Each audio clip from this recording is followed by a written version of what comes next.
So now we've discussed in the fabric. Let's talk about in the lines, where the upper jumper is actually in the lines of lower jumper's canopy. So what happens in this case is lower jumper is obviously, his parachute is interfering with upper jumper's parachute. The way to distinguish in the fabric or in the lines is the upper jumper under the bottom skin of the other canopy. If the upper jumper is under that bottom skin to some degree, he's in the lines and the fabric is on his head. Most ends of lines entanglements start out in the lines, and then the canopy for the lower jumper slides down the lines and then hangs on top of that upper jumper and gets stuck on them. So a lot of times the upper canopy can get pulled one direction or the other as that canopy is sliding down. So for this reason, most in the lines entanglements, we usually don't have a good canopy. We're not at free fall speeds, so we still have some time if we have some altitude, but we're not going to be, it's not as likely to be a controlled situation as it is within the fabric. The spread eagle body position could have prevented this because we could have disengaged. The bad news is we don't have any good canopies, so we're going to have to figure something out. All right, so above 2,000 feet, that jumper in the lines, follow your risers out. Start peeling away lines and fabric, protecting your handles as you do it, and climb your way out. Wherever your risers are going, that's your way out of the entanglement. If disengagement is achieved, both jumpers do a thorough check of your components and a thorough canopy control check. Make sure the parachute is safe to land. All right, so above 2,000 feet, unable to disengage. We're not able to get separated. So at that point, upper jumper, the jumper tangled up in the lines, has two jobs he needs to do. First, and most importantly, clear lines and fabric away from your body and create a pathway out. Get them off of your three rings so your three rings can flip. Any fabric or lines across those rings are going to prevent them from doing their job. So get them off your rings, off your head, and make sure you put your feet and knees together and make sure you have create a clear path below. And then, if you have time and altitude, disconnect your RSL. This is the only situation in all of the entanglements we're going to talk about where disconnecting the RSL could be an important step. It's the only one. You're the guy in the lines, and you're going to cut away first. So at this point, you say, bye-bye, see you later, I'm out of here, cut away, and get skinny.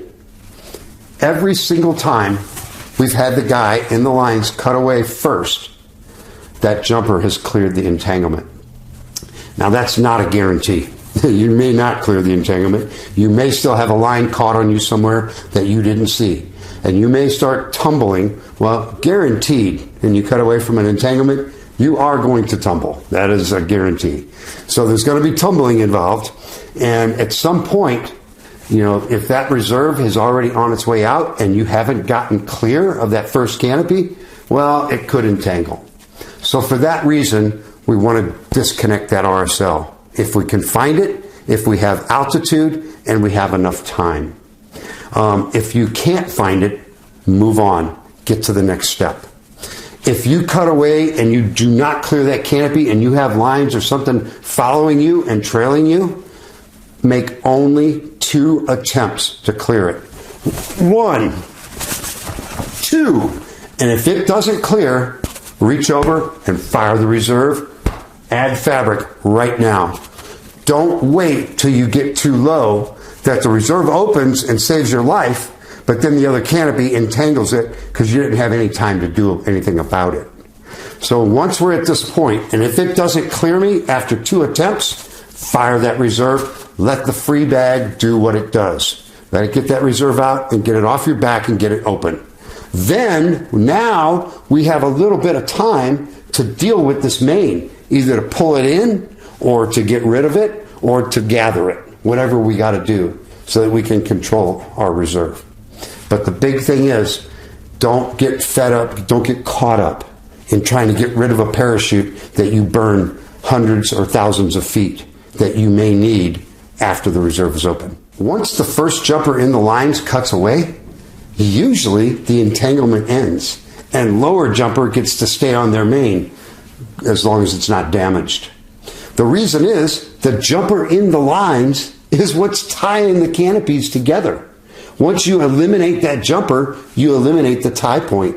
And most of the time, not always, but most of the time, the entanglement clears. And that lower jumper stays on the main. Now, if it doesn't, and the lower jumper is unable to clear the entanglement, the second jumper to cut away needs to wait 5 seconds. That's all you need is 5 seconds.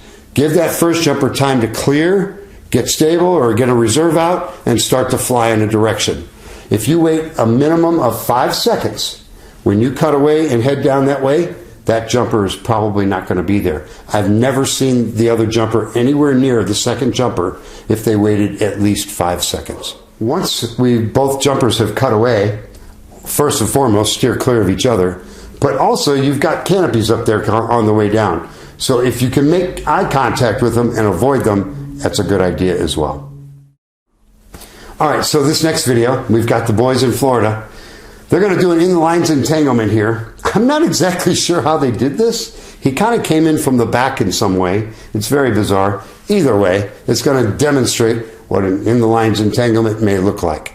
The one thing this doesn't show is normally with the in-the-lines entanglement, that upper canopy is not usually very controllable. In this case it is, because it's kind of a controlled environment. So here we go. So you can see him climbing in those lines there. He's about halfway between the other canopy's bottom surface and the jumper. So anytime you're under that bottom skin of that lower jumper's parachute, you are in the lines. So on this one, the jumper's going to cut away, makes a little contact on the way by, no big deal. Second jumper waits exactly 5 seconds, and then he cuts away. And as you see the camera pan down, free bag come off, you don't see the other jumper anywhere. So this leads to the big topic of discussion. Why upper jumper first in the lines? And what it boils down to is really simple. I need lower jumper to stay attached to their parachute and keep tension on the lines. I just need your dead weight down there, keeping them lines tight so I can slide out of them. And when we started doing this on our canopy formation team, we never had anyone ever get stuck in the lines or have to fight their way out of the lines to get a reserve out. It changed everything for us. So that's why we promote it now, is upper jumper in the lines cuts away first. But it is very important that that upper jumper clear lines and fabric and then make themselves skinny and make a path on the way out. As canopy formation jumpers, we're slick. We don't have a lot of snag points. Military guys, you guys got everything designed just so it can snag onto parachutes. NVGs, weapons, O2 bottles, all of that. So your chances of sliding right out are a little bit less. You may snag onto something. You may bring that other canopy with you for a period. However, it's still better than the option. And even though there's a chance that it's going to happen, I haven't seen that happen to anyone. Anyone that's had the upper jumper cut away from the line, who's in the lines, cut away first, they cleared the entanglement. Doesn't mean you couldn't be the first. In a lot of the military jumpers' briefs, it has a line in there that said if lower jumper were to cut away before upper jumper could become fatally engulfed in lower jumper's canopy. So in some way, they recognized what we're talking about here, but they didn't really identify it real clear. And that means it's not really an in the fabric entanglement, it's for the in the lines entanglement. It doesn't really apply to in the fabric. But if that upper jumper is under the bottom skin of that other canopy, that's when we want to have that jumper be the first to go.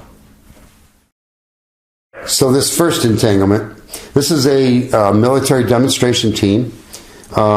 They're teaching a new guy how to do a little canopy formation. He's going to come down through the cameraman's canopy into the lines and get entangled in the lines. Two things that could have prevented this is if that upper jumper, as he started coming into that canopy, if he would have stiff-legged that bottom canopy and hit his brakes he would have went right back out and probably wouldn't have come down into the lines. But he's inexperienced with this, so he didn't know that. But what happens is when you stiff leg that canopy, you deform the airfoil on that parachute, and it immediately loses lift and drops. So instead of coming up around you, which is what you would think that would do, it actually has the opposite effect. It collapses the airfoil and it causes it to fall away from you. So we're going to hit play, and here comes this guy down through his canopy. If you can hear the communication. So at first he's telling him to relax, relax, because he's got lines around him. So now he's settled down under the bottom skin. He's getting that last line off. Cut away, John. He switches to cut away, cut away, cut away, John. And so then John cuts away. So that jumper, the jumper with the camera, recognized when that guy cleared that line off of him and saw that, hey, you're good to go now. And then he changed his command from relax to cut away. John cut away. The entanglement ended. Cameraman stays on his main. That is a very typical in the lines type of entanglement. All right, so with this one, this is a typical military hey-ho profile where everybody dives out the back and pulls right after they get stable. In this case, what do all jumpers that jump ram air parachutes, what should we do when we open a ram air parachute? The first thing we do is reach for the rear risers, get a good grip on them, and then look forward. And we're looking at the cone of death out in front of us. Anyone that's going to collide with us and potentially hurt us or entangle with us is going to come from that cone. They're not back here, they're not back there, and they're not back there. They're coming from here. So once I get a grip on those rear risers, eyes forward, and I'm looking for that jumper who's trying to come and kill me. And now I'm ready to make a right turn on rears or make a left turn on rears. I can get away from them if they're line twisted with no control coming right at me. Now in this video, this guy, I'm going to hit play. This guy has a perfect exit, perfect opening, and has a perfect on-heading opening going in the correct direction. However, he took for granted what happened to the guy in front of him. He went 180, comes right at him, right there, right through his lines. Now they start communicating. He says, can you get out of it? And the guy goes, no, I'm wrapped. And so then the bottom guy says, all right, well, I'm going to cut away. So he says, I'm cutting away now. Now he does disconnect his RSL right here. Not needed. You don't have to mess with that when you're the lower jumper.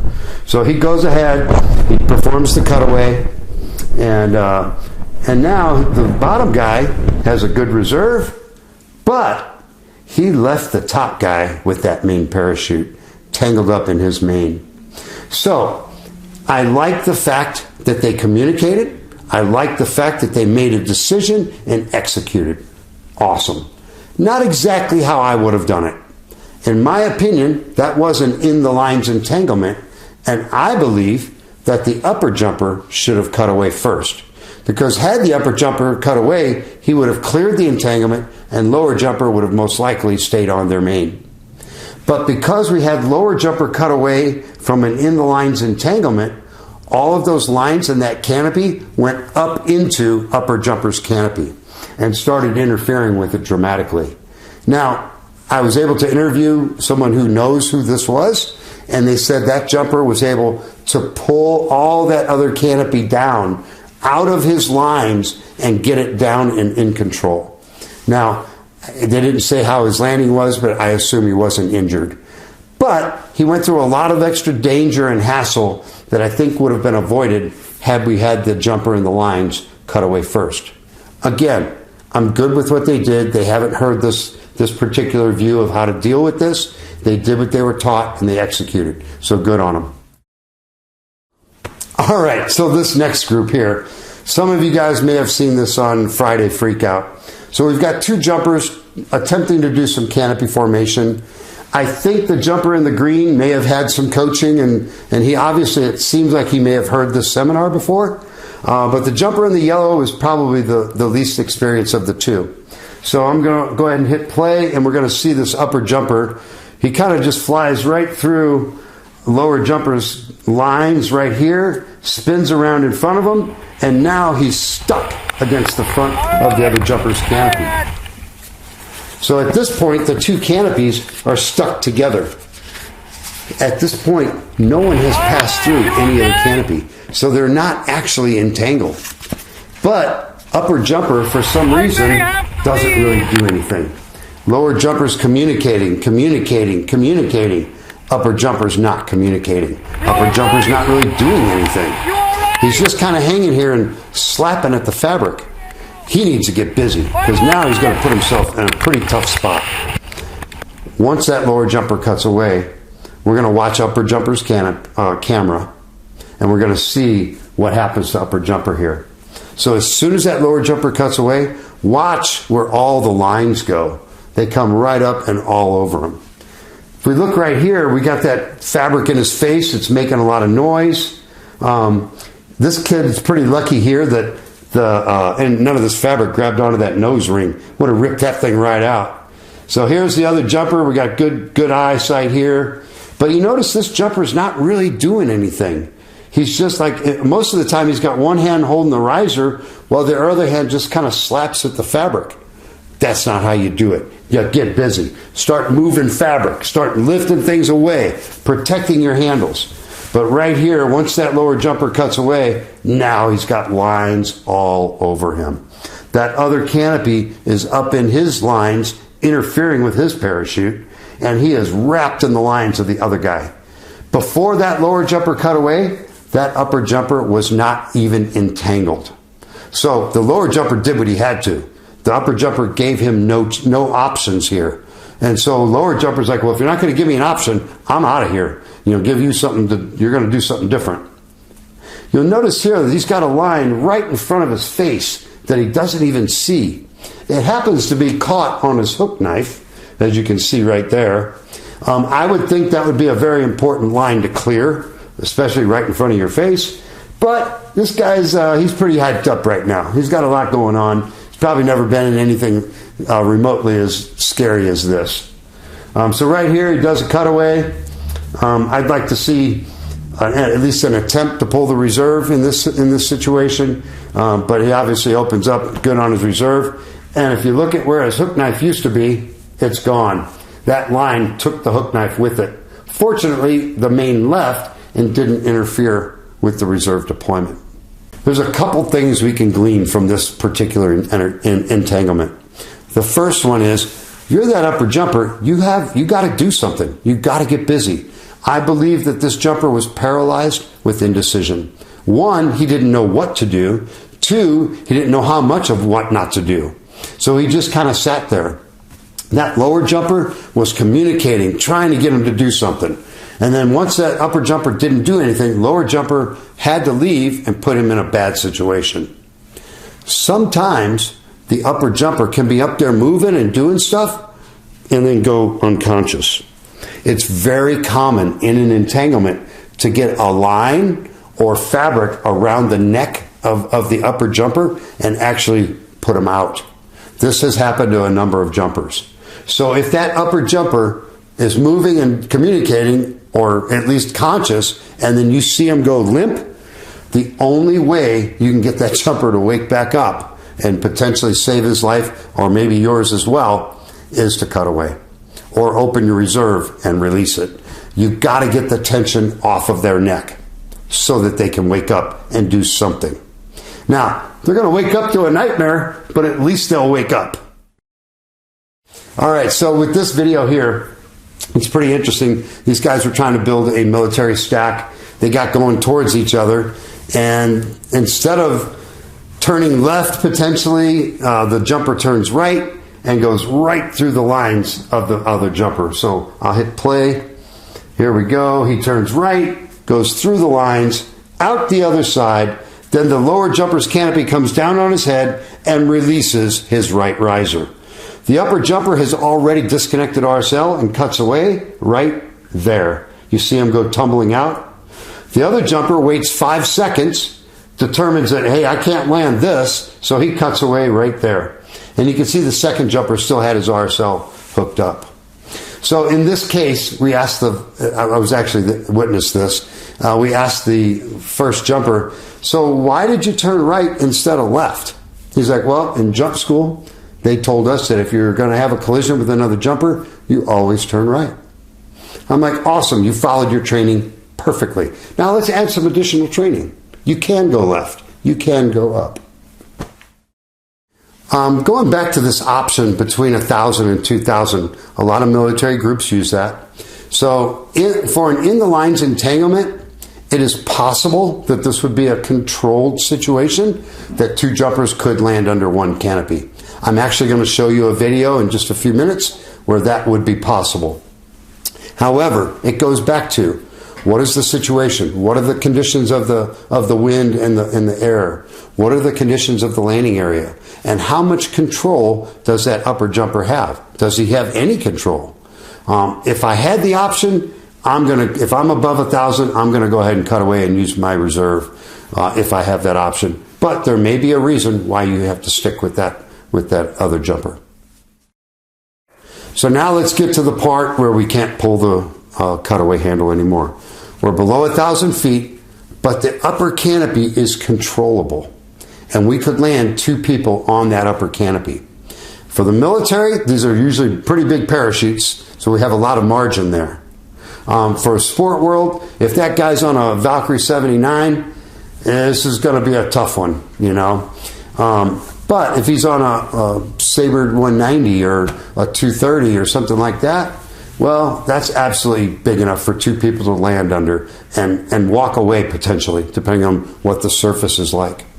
Again, we're below 1,000 feet. That upper canopy is controllable. Lower jumper yells to upper jumper, hold me, hold me, hold me. Remember, we don't say to not let go. We tell them what we want them to do. Positive command, hold me. At this point, you may tell that upper jumper which way to turn. If he's covered in fabric, he may not see the truck that he's flying straight towards. So you may tell him, hey man, little left, I don't want to hit a truck. And that upper canopy can actually just lean with the harness. And when you have the weight of the lower jumper with you on your canopy up there, guess what? The harness becomes a lot more effective. So even just a little bit of harness maneuver can actually avoid an object if you have the ability to steer it. Depending on if that upper jumper, if he can, we want to slow that upper canopy down a little bit. We don't want to land at full speed if we don't have to. But trying to flare for the lower jumper is really difficult. My recommendation, rather than trying to time a flare for somebody who's 25 or 30 feet below you, my recommendation is to just get down to deep brakes, half brakes, somewhere in that range, 1/2 to 2/3, enough to control the rate of descent the best you can, but not a timing issue. Just get it slow and try to get the ground as slow as possible. All right, so with these guys here, we've got a military group. We've got a kind of an ambiguous stack. In a military stack, everybody should be in a row behind each other for the most part. Slightly graduated up a little bit higher than the one in front. So we've got jumpers 4 and 5 in this stack who are looking at jumper 2 and 3 and trying to jockey for position. But number 4 doesn't see 5 over his shoulder, and 5 doesn't see 4 off to his side. And number 4 kind of backs up into number 5's canopy. So instead of going through the lines, what we're going to see here is we're going to see the lines going over the jumper. Right here. So number 4 is backing up. He's in a little bit of brakes right here. And then he touches that one, and then here it comes right over top of him. So he goes all the way around. He goes out the other side. Then the canopy comes down on his head and starts pulling him down. So it's going to switch to slow-mo. Look in the upper right-hand corner. And you can see they never saw each other. So at this point, right about here, if the upper jumper could grab that other jumper's fabric and pull it towards him, it would collapse the airfoil and make it fall away. But once that canopy gets out in front of that other jumper, it's going to go the rest of the way. You're not going to stop it. So he didn't know that. You'd have to be a canopy formation person to know that. So right here, you can see how it starts to really jerk down on him. And the lower jumper kind of bounced up a little bit. And then it settles down on top of the upper jumper. So we're going to switch to the ground camera here. And as soon as it switches to the ground camera, you'll see they're at about three. This happened at 3,000 feet. So the entanglement happened. They're at $3,000, and now these two jumpers are communicating and trying to decide what to do. But one of the things I want to point out here is look how stable and in control that canopy is. If I was in that configuration below 1,000 feet, I would land with that jumper. I wouldn't pull my reserve because this is a very stable. Here's the cutaway from the jumper up top. The guy in the lines cuts away, the entanglement ends, and both jumpers land safely on the canopy. Lower jumper lands on his main, upper jumper lands on his reserve, and no canopies interfering with one or the other. So if we're below 1,000 feet and that upper canopy is not controllable, either it's stalling or it's starting to spin, well, at that point, we're under 1,000 feet with no good canopies. So the first thing we got to do, lower jumper first, add fabric. Add fabric. Fire that reserve from that lower jumper. The reason it's more important for lower jumper to do it first is he's down in the clean air. He's down where that reserve is going to come out and start inflating immediately. Especially if there's any form of rotation going on, he has much higher airspeed out there.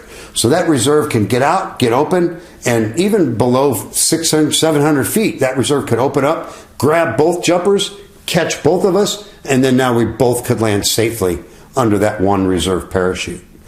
Now, the other jumper may fire his reserve as well. And now we got two reserves out. Typically, if we have two reserves out, they're not going to be going the same direction. Now, if they were going the same direction, we could just fly parallel and land next to each other. But most likely, they're going to go away from each other, and then they're going to downplane. And once they begin to downplane, it would be very difficult for us to know to coordinate to go to the same direction to make it stop downplaning.